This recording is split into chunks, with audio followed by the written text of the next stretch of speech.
అందమా ఆహా, లా, లా, లా, లా. ఆ, ఆ, ఆ, ఆ, ఆ, ఆ, ఆ, ఆ, ఆ. సోఫియా, రాణి మేరీ, త్వరగా రండి. ఎందుకలా త్వరగా. అరుస్తున్నావ్? మమ్మల్ని రెస్ట్ తీసుకోనివ్వా? అసలేమైంది?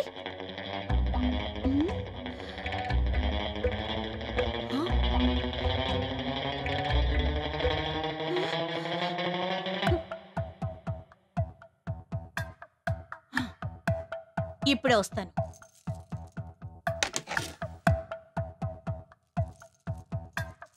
ఆ,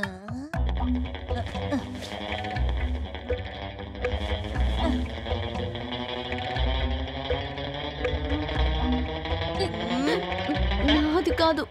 మ్మ్. ఇది జెంట్స్ అండర్వేర్ కదా? మ్మ్. ఇదెలా ఇక్కడికొచ్చింది? అలాగైతే గ్లోరియా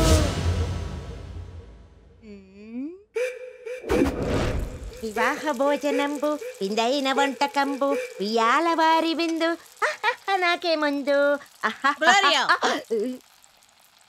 ఏమిటిది? ఇది కూడా తెలీదా చెడ్డి? అది తెలుసు. ఈ ప్రాపర్టీకి ఓనర్ ఎవరు అని. చీప నాకు సిగ్గుగా ఉంది. ఆ? నా బాయ్ ఫ్రెండ్ విప్పేసింది, వేసుకోకుండా వెళ్ళిపోయాడు. డీటెయిల్డ్ గా చెప్పు. మేం వెళ్ళిన తర్వాత అసలు ఇక్కడ ఏం జరిగింది? అంతా జరిగింది. మీరు వెళ్ళిన రోజు రాత్రి జోరు వర్షం కురిసింది.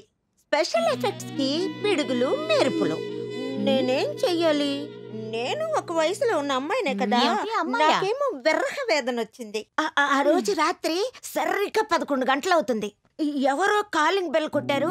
నాకు భయం వేసింది.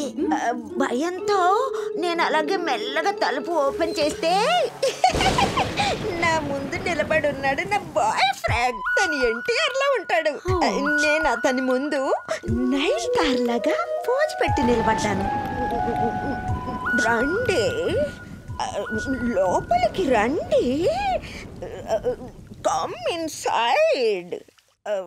ఆరంభంలో సోఫాలో కూర్చుని ముచ్చట్లు చెప్పుకుంటూ ఉన్నాం.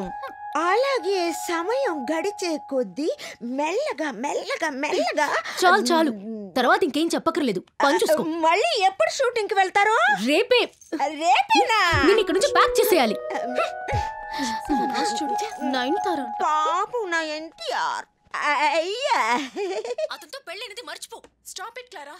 దయచేసి తప్పుడు ఆలోచన మార్చుకో. నువ్వు ఈ షాట్ లో ఉన్న బ్యూటీ నా ఫ్రేమే. రెహానా రాకపోయింటే మనకి టాలెంటెడ్ ఆర్టిస్ట్ దొరుకుండేది కాదు. అవును, రెహనా చేయకపోతే మన ప్రాజెక్టే పాడైపోయేది. నీ పొసెసివ్నెస్ అదే అన్నిటికీ కారణం. ఏంటిది? ఎవరితోనూ ఫోన్ చేయకూడదు, మాట్లాడకూడదు, నవ్వకూడదు. ఇంత దూరం నా లైఫ్ లో ఇంటర్ఫియర్ అవ్వడానికి నువ్వెవరు? నా గార్డియన్ వా? ఏ లుక్ లుక్, అదే చెప్పాను కదా, సూపర్ పర్ఫార్మెన్స్ అదిరిపోయింది. నేను స్వీకరించలేను. ఏ నేనెలా ఉన్నాను? సూపర్ గా ఉన్నా. నేను ట్రాలీ పెడదాం అనుకున్నాను. ఈ సీన్ బాగుంది కదా? పర్వాలేదు. ఇలా చూడు. నీ వావ్, possessiveness సూపర్ అదే యాంగిల్. కారణం. ఏంటిది? అదరగొట్టేసావు సౌందర్య. అన్ని కోఇన్సిడెన్స్ లా అనిపిస్తున్నాయి. రెహానాని మనం మీట్ అవ్వడం, తను మన స్క్రిప్ట్ లోని ఒక క్యారెక్టర్ ప్లే చేయడం, తను ఆ క్యారెక్టర్ లో లీనమైపోవడం, అన్ని పర్ఫెక్ట్ గా జరిగిపోయాయి. మనం ఊహించిన దానికంటే గొప్పగా నటించింది. ఏ మంచి డైరెక్టరే అందరు ఆర్టిస్టులతోటి పర్ఫెక్ట్ గా హలో చేయించగలుగుతారు. హలో హలో, అన్ని పక్కాగా పిక్చరైజ్ చేయడానికి ఇటువంటి బలమైన చేతులు కావాలి. ఓకేనే, నాకు నిద్ర వస్తుంది. మిగతాది రేపు చూద్దాం.